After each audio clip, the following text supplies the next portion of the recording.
Hey guys, it's Jeff. Today I'm going to be reviewing American Gods by Neil Gaiman. This book was released in 2001 and it is 588 pages long. It follows our main character Shadow as he's just being released from prison after being there for 3 years for assaulting 2 men. He's being released a couple days early because it's been told to him that his wife has just died in a car accident, and they're letting him out a couple days early to settle her affairs and get everything in order for her. On his way home, he runs into a guy named Mr. Wednesday who seems to know about him mysteriously, and Mr. Wednesday hires him as like a bodyguard, assistant type of a job to have him do odd jobs around town for him, just miscellaneous things, since Shadow had a job waiting for him, but no longer does. And since he's right out of prison, he's like, oh, I can use the money, I'll just go along with this. Mr. Wednesday, early on in the book, reveals himself to be Odin, an old god from, thousands of years ago, where people back then used to worship him. He reveals himself to be Odin. He tells Shadow that his intention is to gather up all the other old gods that exist in the world currently as a plot to try and overthrow and take over and take away the power from the new gods that are emerging in America. So all the old Egyptian gods, Native American gods that were worshipped thousands and thousands of years ago, that people forgot about, and they didn't die out, but they get all of their power from people worshiping them. And as civilizations die out and as people forget about those gods, the gods, they still exist in the world, but they lose all of their power because nobody's worshiping them anymore. Now, contrarily, new gods that are starting to emerge in the world are things such as television, radio, credit cards, internet, money. So these gods are people that look like you and I that are just walking around town, just kind of minding their own business. But they're gods, and the new gods get a lot of their power from people. For television for example, people sacrifice their time to television. So it takes, like, if they're watching a TV show, they're watching it for 3 hours. So that 3 hours is a sacrifice to television, and television or media gets the power from that, and they become stronger. So as these new gods are rising up, it's scaring Mr. Wednesday into being completely forgotten about and being at risk of not having any power at all. So as these new gods are rising up, they're gaining more power. The old gods are getting less power. And Mr. Wednesday is, with the assistance of Shadow, is trying to gather up all the old gods to try to fight back at the new gods so that the old gods don't get completely forgotten. Which is a really cool concept for a book. The idea is great, and some of the Mr. Wednesday ended up being one of my favorite characters of the book. But the execution of that plot falls completely flat. The story of the book is linear, meandering, and uneventful. Just when like a section of the book looks like it has potential to become interesting and like hook you in, that section of the book is way too short. It doesn't last for very long. And then the sections of the book where normally in any other book would be just would come in passing, those are the sections that last way too long. For example, if you've read the book, there's a section where Shadow goes to Lakeside. It's like a small, sleepy town. And this section felt like 150 pages. And it was just, and like, even when Shadow's in this town, nothing really happens. I mean, he meets some characters along the way, and they're likable, But in the grand scheme of things, it's like, what's the point of him going from town to town to town? Wednesday has him go, all right, I'm gonna keep you in this town. Bide your time. Keep yourself busy while I gather all these old gods. Okay, now Shadow, we're moving you to this town. And we're gonna move you to this town, and then we're gonna move you to this town. And it's like Shadow's moving from town to town while Wednesday is out gathering up all these old gods. And I'm like, I want to see Wednesday gathering up those old gods. Why am I following Shadow from town to town, meeting these people that really don't have that much significance? Like they don't really connect later on in the story. Like some of it does, but very small portions of it. And if it was meant to be, oh, I get it. It was very anticlimactic. And that's kind of a lot of what this book is. It's anticlimactic. It doesn't really lead anywhere. There's never like a, oh, aha moment, okay, I'm getting it now. And throughout most of the book, I was asking myself, what's the point of this? I don't see the point. It would have been cool to see him interacting with all these old gods, because although Shadow's the main character, the main plot of the book is gathering up these old gods, and trying to get Wednesday trying to get them to join his side, because most of the old gods, they're kind of just content where they are. They've had their time. They know that people don't really worship them anymore, but they don't really see the new gods as a threat. And through some clever convincing and charm, Mr. Wednesday basically, starts to recruit all of them and gets them to see, this really is a problem for us, because if we're completely forgotten about, it doesn't really reveal like, oh, if we're completely forgotten about, then we're going to completely die or we'll get wiped out. But Wednesday is trying to make them see why, having power is a good thing. And a lot of them are reluctant. They're like, I don't know why you're here, man. Like, I know you've got good intentions, but like we've created a life for ourselves that we're okay with, that we don't have to be worshipped all the time, and like we're okay with that. Sometimes you do see Wednesday recruiting these gods. Sometimes when Shadow's actually with him and talking to these gods, that's where it's revealed to be like, all right, we're content with where we are, and if most of the time, if Shadow's not there, you don't really get to see all of that interaction, which was a little disappointing to me.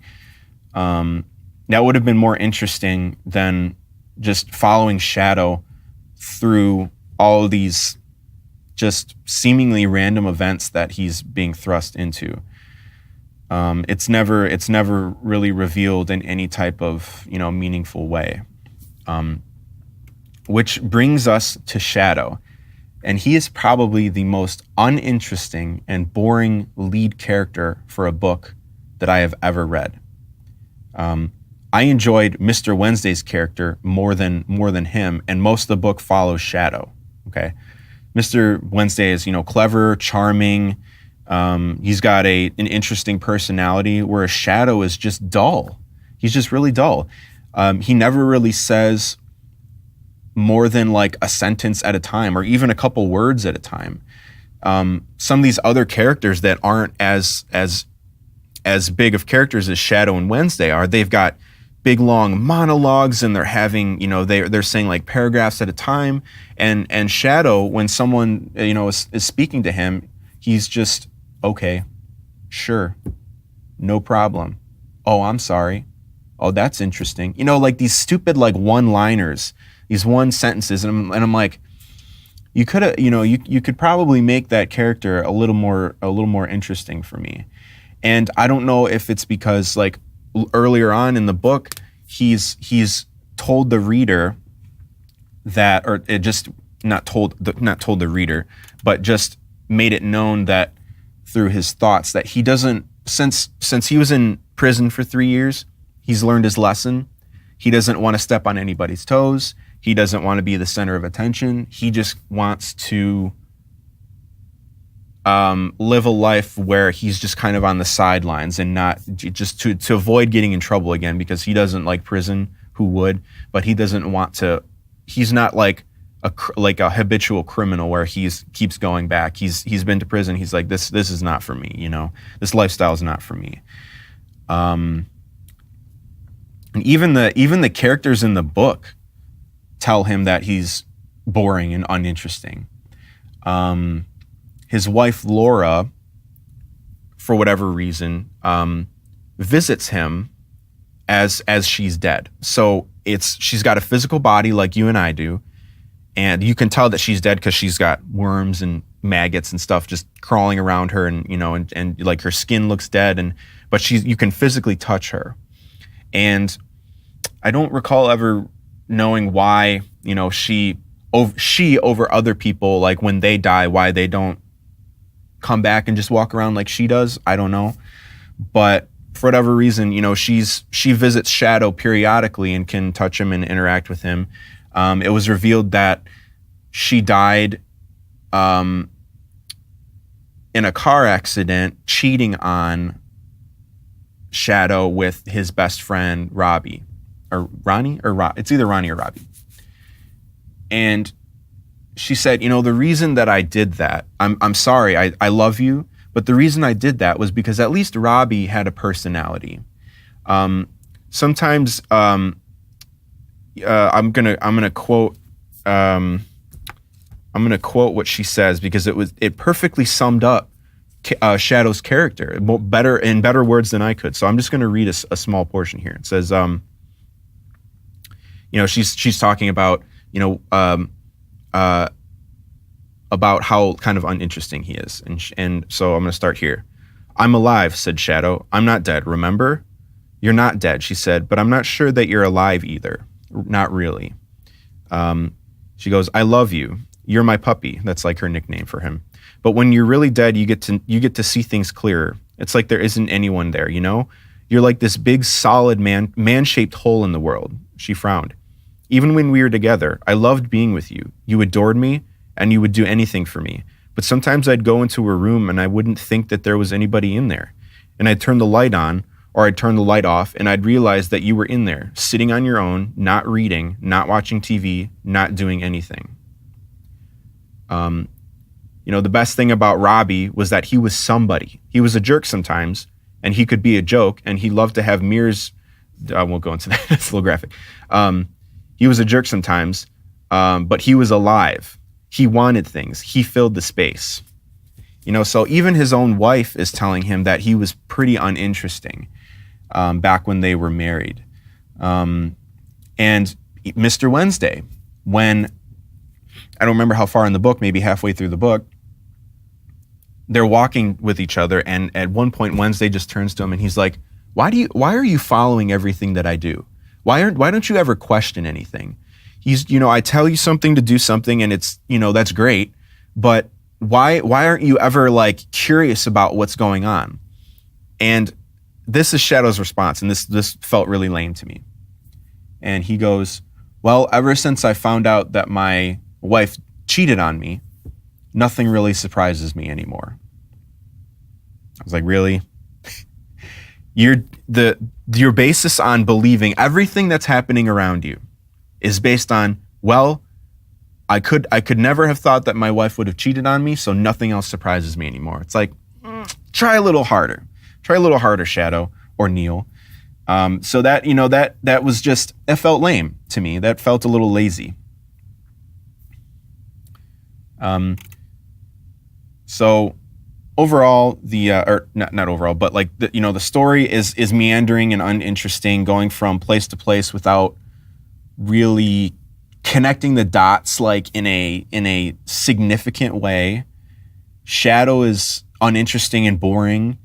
I wanted more from Shadow because all this entire book had a lot of potential, but it kind of fell short in my opinion. The book splits up the main chapters with Shadow and Wednesday to it'll say coming to America, and then it'll give a year, and then it'll show how someone in the distant past has come to America through whatever means that they did, and how they brought their gods with them. So that was kind of, it was, I remember liking only one of them, like being really interested in one of them out of maybe a dozen.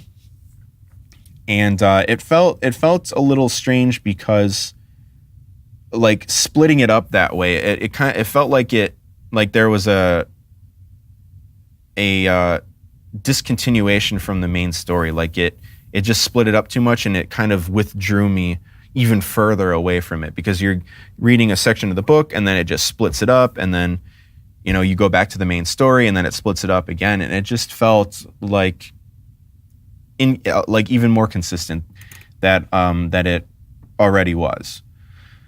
Now there are a few times in the book where it actually made me laugh out loud, and I'm like, this, when there was a scene where Wednesday and Shadow had to work together in order to, like, Wednesday was robbing a bank, and although Shadow wants to stay on the sidelines for these things, he doesn't want to be a criminal.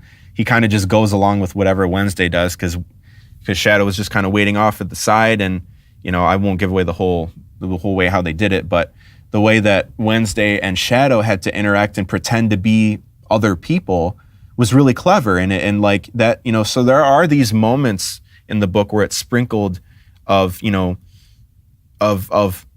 witty and interesting things, but overall those things happen too far too far apart, and there's too few of them.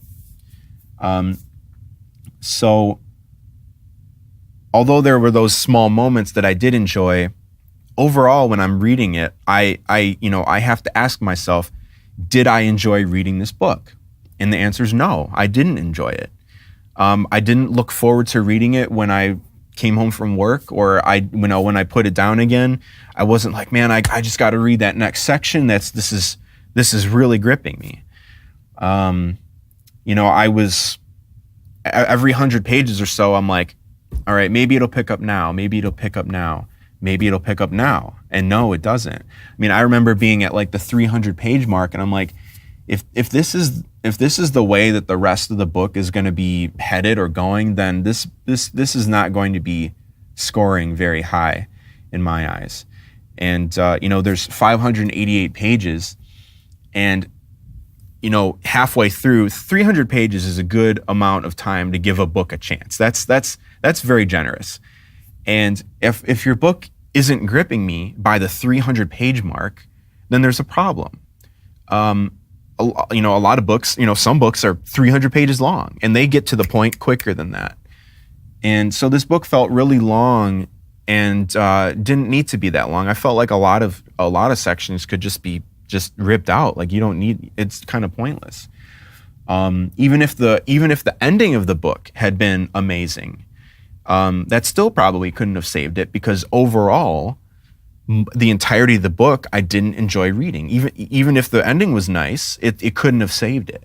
The characters are cool, the plot is cool, but it just doesn't deliver, in my opinion.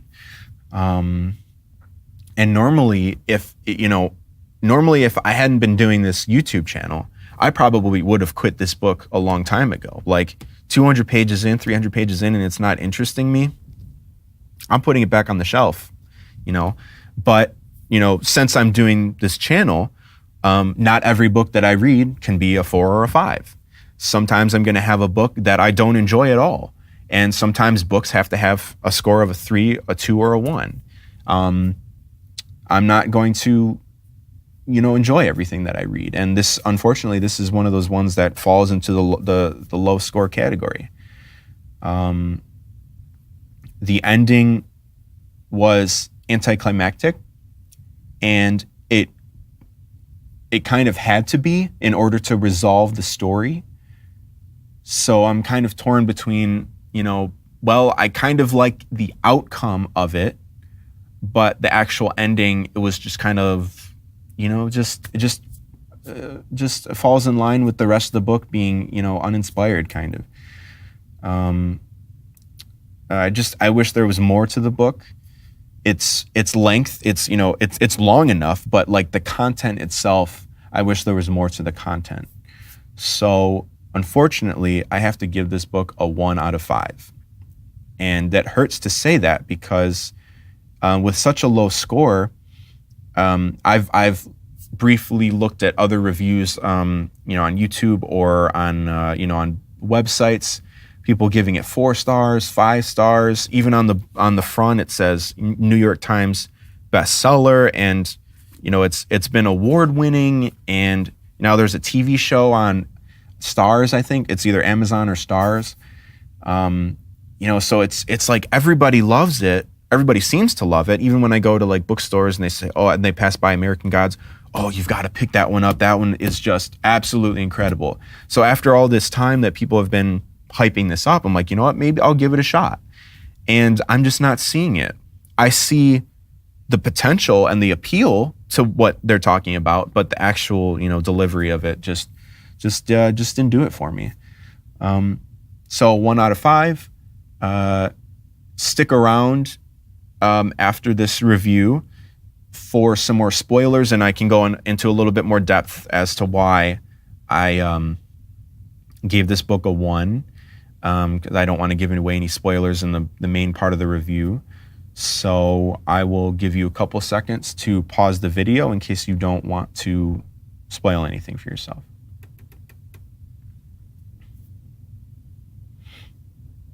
All right, so spoiler time. There was a part that I did like towards the end when Shadow finally dies.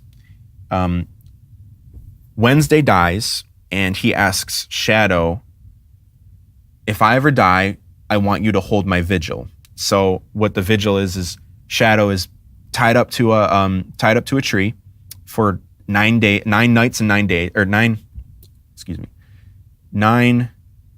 full days, day and night, without food or water. And if he survives at the end of those 9 days, then Wednesday/Odin will get resurrected. So since Shadow is on the old god side,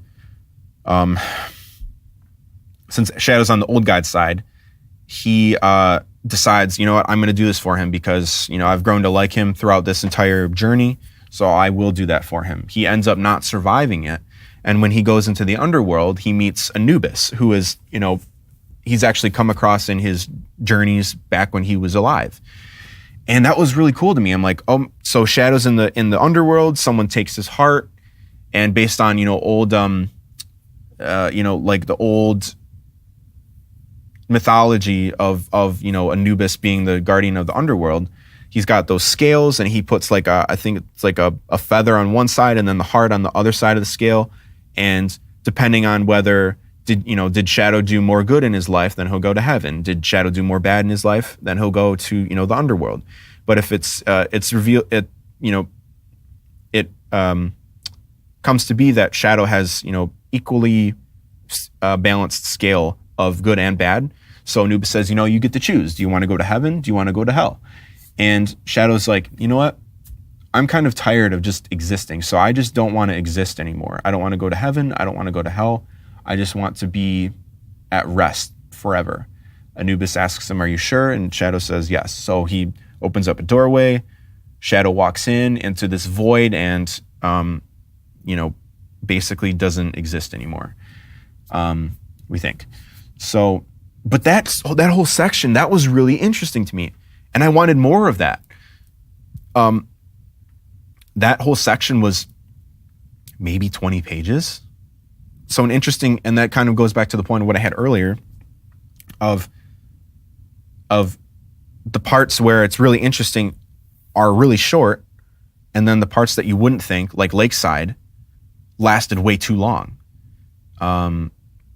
So I wanted to see more of Anubis in the underworld and that type of thing. And eventually they bring Shadow back to life.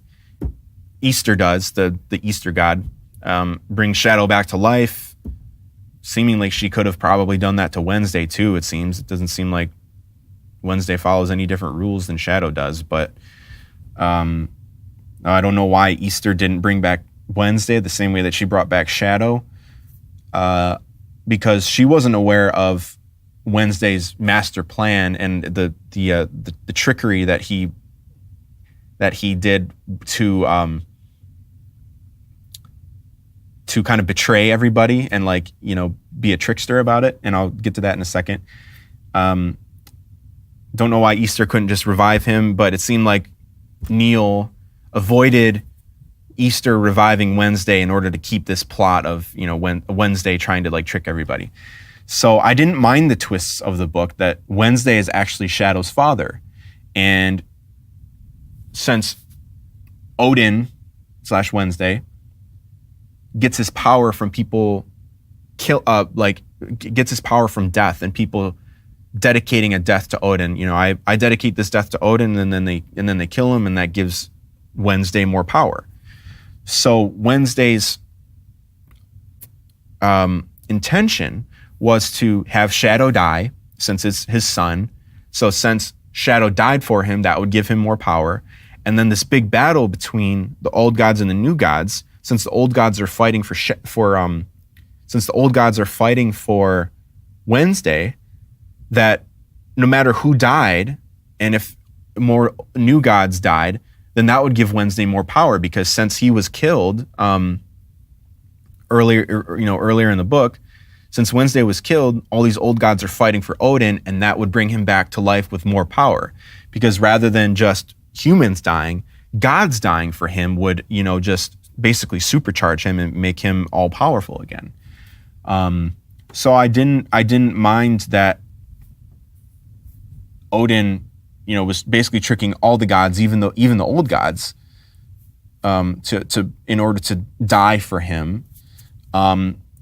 And I didn't mind the twist that Wednesday was Shadow's father, because I didn't see that coming, and I thought that was, you know, a pleasant surprise. So, you know, when Shadow died for Wednesday, that would give him more power because he's a god's son, and it's his son, and it's blood, and, you know, and that would give him more power. The ending of the book was, like I said, anticlimactic, because Shadow, rather than to prevent Odin getting more power, he realized that he's been tricked, and, you know, stands in front of the battlefield between old gods on this side and the new gods on this side, and says, we need to have peace because Odin tricked every single one of you. Old gods, he wanted to trick you in order to, you know, kill people in his name so that he would become more powerful. He doesn't really care about you. And then these new gods, you know, he tricked you because he doesn't care who dies as long as people die, because it's in his name, and that's going to make him more powerful. So eventually they're like, yeah, you know what, you're right. That does sound like Odin. That does sound like him, something that he would do. So they just start disappearing one by one to, you know, get away from the battlefield. So there's peace between the old gods and the new gods. And, you know, that had to happen in order for the story to resolve itself and to prevent Odin from becoming like all powerful. But how cool would it have been to see gods fighting each other and, you know, doing it that way? So, you know, the story had like a good ending where not too many more people died, but I think it would have been cool to have like a battle between gods, because when in the future will you ever see a situation where every god from every mythology all on the same field with each other? Like this is a very unique book to have that, and, you know, it's not like some other book is going to come along to you know, copy that or go along with that. So that's really the only spoilers that I had, just revealing the end and the part that I liked with Shadow and Anubis not lasting long enough, because that was one part where I felt like I could grip onto it and hang on to it. That at least one part of the book that I liked, but it didn't last long enough.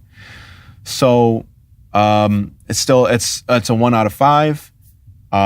Let me know if you think that I'm completely wrong, because it seems that I am. A lot of people love it. It's a TV show. It's award-winning. Leave a comment or like or dislike, and subscribe to my channel if you want to for future reviews. Let me know if you completely disagree with me or if you agree with me, and we can have a conversation about that. So thanks for watching, and I'll see you guys on the next review.